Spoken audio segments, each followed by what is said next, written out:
Okay, let's unpack this. Today we're diving deep into an ancient classic that really punches far above its weight class. We are talking about Bhikkhu Sujato's translation of the Itivuttaka.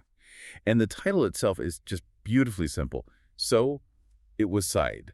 And that title gets right to the core of what this text is. It's a remarkable spiritual collection. It's considered one of the smallest early Buddhist books, but it manages to pack in 112 incredibly succinct discourses. These aren't, sprawling philosophical treatises. They're laser-focused, potent teachings. Each one is designed to give you an immediate, applicable nugget of wisdom. So our mission today is pretty straightforward. We're giving you the fast track to the Itivuttaka. This is your guide to understanding its unique structure and really extracting those core spiritual insights, the things you need to know about what to give up and what to develop. For context, we're working from the 2025 edition, which was generously released into the public domain by Bhikkhu Sujato and Seta Central. Right, and the structure itself reflects that openness. The whole point of the text is to provide these simple, profound themes for contemplation. To orient ourselves historically, we're looking at teachings from around 500 BCE, originating in the Indian subcontinent, what the source material calls Jambudvipa. Let's start with that structure because it's the first thing that really strikes you. Like a few other collections, it's organized incrementally, the Book of the Ones, the Book of the Twos, and so on. But the architecture of each individual teaching, each iti, is incredibly specific. It's almost aggressively consistent, which is highly unusual. Every single discourse, all 112 of them, follows this very rigorous frame. It begins with, "This was said by the Buddha, the perfected one. That is what I heard." Then you get a prose section laying out the teaching, followed by a verse summary. That makes sense for, an oral tradition, but here's where the academic debate starts. The prose is usually presented as the Buddha speaking directly in the first person. But then the verses often shift, and suddenly they're referring to him in the third person, using these grand titles like the Great Seer. Precisely. And that shift strongly suggests that the verses weren't part of the original prose core. They seem to be later additions, maybe mnemonic aids or summaries, added by the people who compiled the texts over time. And this leads to a fascinating bit of traditional history. Oh, the history of its compilation is just revolutionary. That's why I love this text. We tend to think of these canonical texts being meticulously compiled and preserved by, monks in monasteries. But the Itivuttaka tradition gives the credit to a laywoman. Yes, the commentary tradition attributes the compilation primarily to Kujatara. She was, astonishingly, an elevated slave serving the court of Queen Samavati in Kosambi.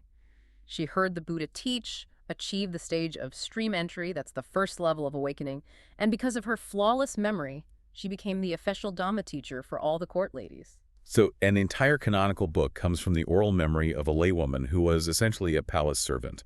That just flips the traditional scholarly narrative completely on its head. It democratizes the Dhamma. It shows that spiritual attainment and knowledge are not restricted to the monastic elite. The text's very existence is, I think, a testament to the power of memory and lay devotion. Okay, but if we accept that, and we accept that the verses might be later additions, doesn't that introduce some doubt about the overall authenticity? I mean, how do we reconcile all those layers? That's a critically important question. The analysis in the preface deals with this directly. It points out that the later Pali tradition added a specific final tagline, asserting that the verse was also spoken by the Blessed One to sort of standardize the collection.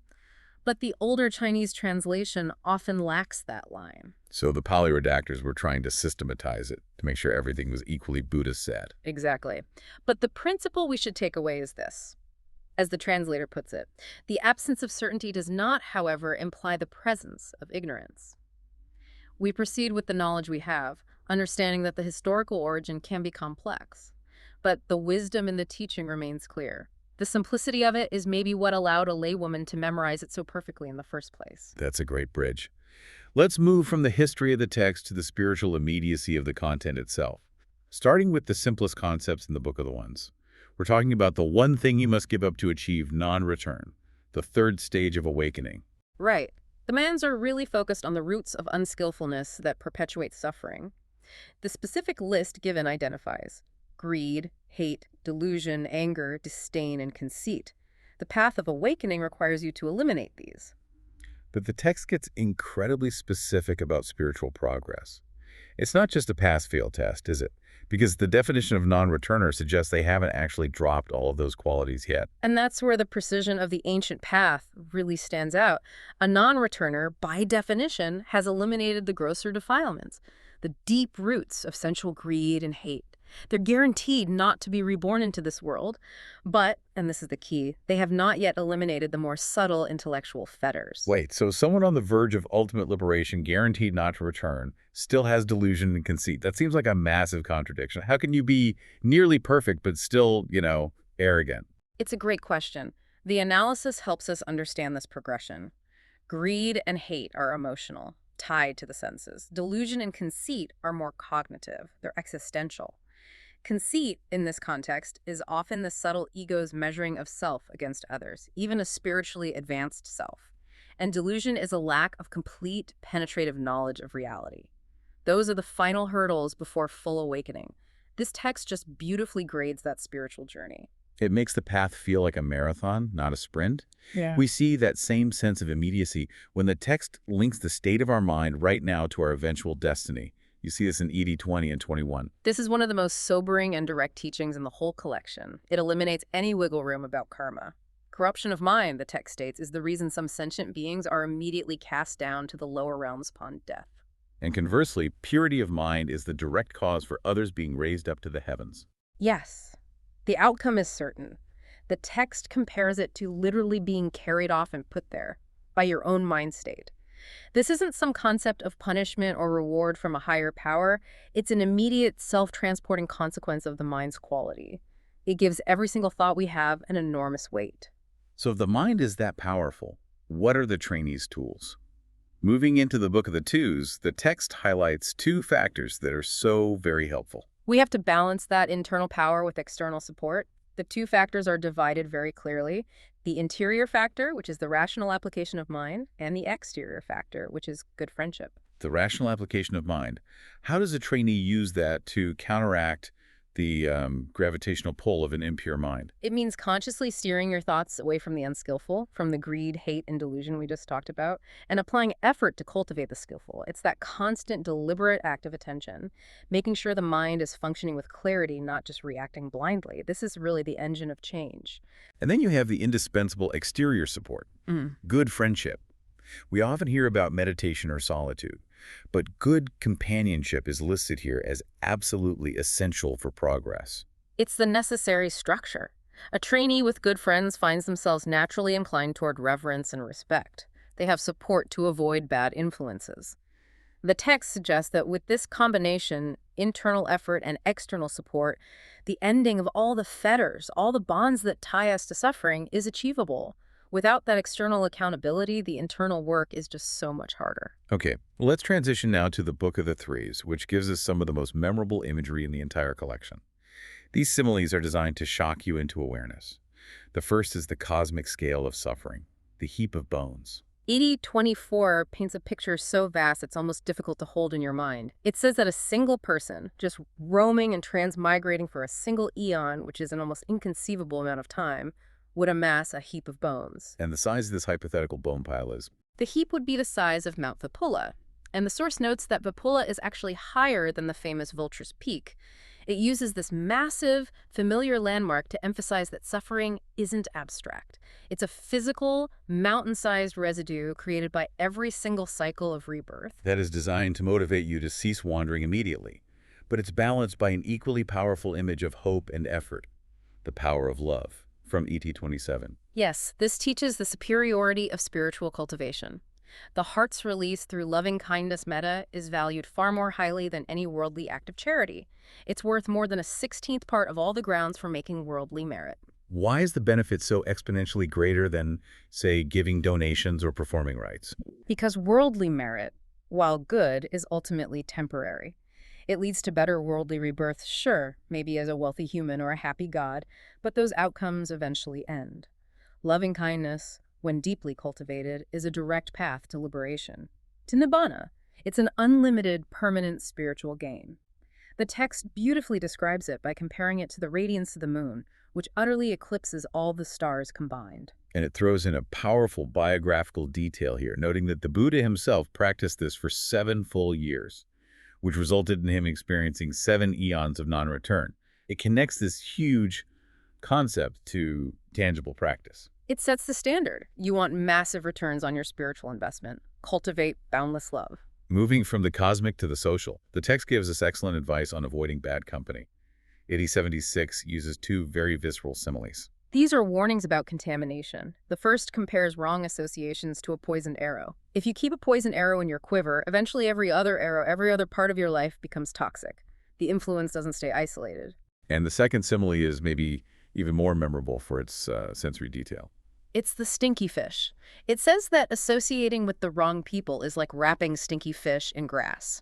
The fish ruins the grass, corrupting its natural scent. You might start out with good intentions, but if you wrap yourself in negative influences, you will inevitably take on that stink.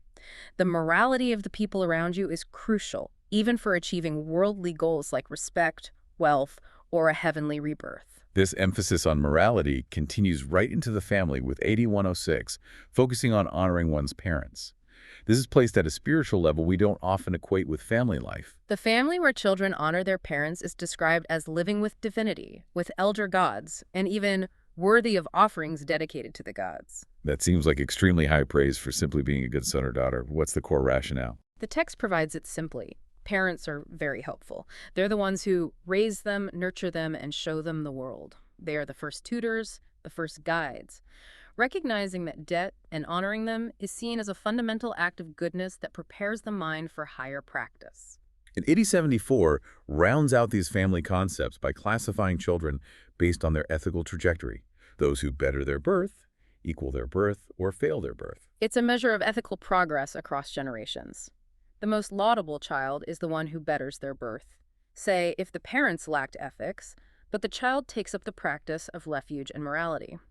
The astute person, the text concludes, wishes for a child who excels or at least equals them, certainly not one who squanders their opportunities. All right, let's transition to the highest doctrinal points in the Book of the Fours, starting with one of the Itivuttaka's most influential contributions, the distinct definition of the 2 elements of extinguishment, or nibbana. Right, in ED 44. This text really formalized the understanding of nibbana during life versus nibbana at death. The first is nibbana with residue. This refers to a living arahant, the fully awakened one who has completely ended all defilements. Okay, but if they've ended all defilements, what's the residue? The residue is the physical body and the 5 sense faculties. The arahant is still alive, so they still see, hear, smell. They still experience physical pleasure and pain. The mental suffering is gone, but the physical existence remains. The machine still runs, even though the driver has achieved liberation. And the second element is nibbana with no residue. That is the moment of final passing away. When the arahant dies, the text says that everything that's felt being no longer relished will become cool right here. Oh. The body and the senses cease, and the consciousness that linked them is utterly extinguished. It's the final, ultimate cessation of the cycle. That is the ultimate goal. But the text offers a cosmic comparison that really throws our worldly goals into sharp relief. 8083 gives us this dramatic scene of a god about to pass away from a heavenly realm. We hear about the 5 warning signs. Their beautiful garlands wither, their clothes get soiled, they start to sweat, their appearance deteriorates, and they lose all delight in their throne. They know their temporary, glorious life is ending. And here's the profound twist. When the other gods see this happening, their primary wish for their departing friend isn't for rebirth into an even higher heaven. They wish for them to be reborn as a human. It's a total reversal of our typical understanding of status. Gods live in sensual bliss, but that bliss is finite and distracting. The temporary nature of their life means they have no motivation to seek deep, permanent liberation. But the human realm, despite all its suffering and struggle, is the only place where true, sustained spiritual work can be done. Exactly. They wish for the departing god to become human so they can gain settled faith in the true teaching the Dhamma. The gods themselves realize that the opportunity a human life gives you to seek ultimate truth is the absolute best form of good fortune. It makes you realize that being human, right now, is the ultimate lottery ticket. It certainly puts a new light on our current struggles. To bring this full circle, ED 112 summarizes the knowledge of the realized one. He is detached from the world, but the definition of world here is massive. The world he is detached from is defined as everything that is simply perceived or conceptualized. Everything seen, heard, thought, known, attained, sought, and explored by the mind. It's total internal liberation from the entire mental landscape. And the final mark of the realized one is perfect integrity. He does as he says, and says as he does, the ultimate alignment. That perfect alignment serves as the highest ideal. And fittingly, the text closes by emphasizing the value of the knowledge itself. ET 98 and 100 declare that the gift of the teaching, the Dhamma, is superior to any material gift. It is the supreme, ultimate gift. We've had a remarkable journey through this concentrated text, from the revolutionary origins with Kujattara to the urgent need for good friendship, the overwhelming scale of the heap of bones, the ultimate distinction between the two nibbanas, and that powerful paradox of the gods wishing for a human rebirth. Now, to connect this dense wisdom back to your immediate experience, let's revisit the urgency we talked about from 80-20 and 21. Corruption of mind instantly transports you toward lower realms. Purity of mind instantly transports you toward the highest. The causality is immediate. So if we take this teaching as true, it raises a profoundly important question for you, the learner. What small conscious step can you take in the next hour to ensure your mind is leaning decisively toward purity? If your mind state right now is the vehicle transporting you at the moment of death, are you satisfied with the destination it's currently heading toward? Use the immediacy of that question to guide your actions today. The wisdom is there to be applied instantly. Keep digging, keep exploring, and we'll see you next time on The Deep Dive.